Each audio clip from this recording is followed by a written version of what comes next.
son telephoned me from Karachi, and he said to me, "Do not come back.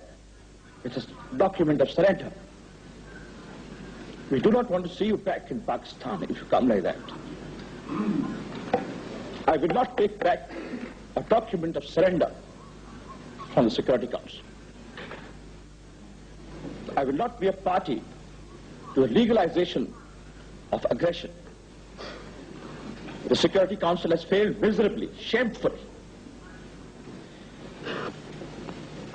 For 4 days we have deliberated here. For 4 days the Security Council has procrastinated. Why? Because the object was for Dhaka to fall. That was the object. It was to be from the beginning. All right, so what if Dhaka falls?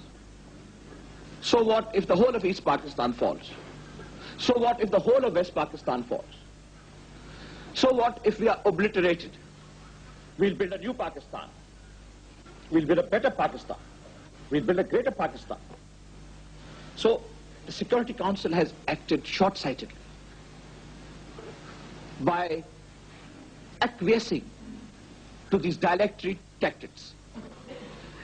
You know, you have come to a point when we'll say, do what you like.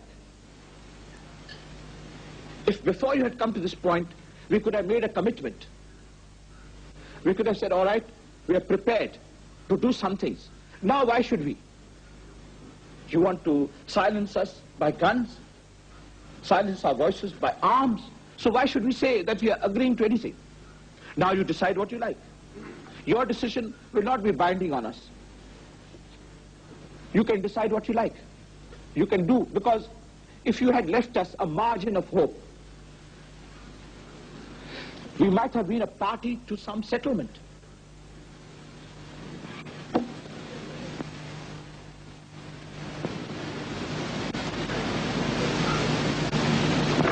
I find it disgraceful to my person and to my country to remain here a moment longer than necessary. But I am not boycotting. Impose any decision. Have a treaty worse than the Treaty of Versailles. Legalize aggression. Legalize occupation. Legalize everything that has been illegal till 14th or 15th of December 1971. I will not be a party to it. We will fight.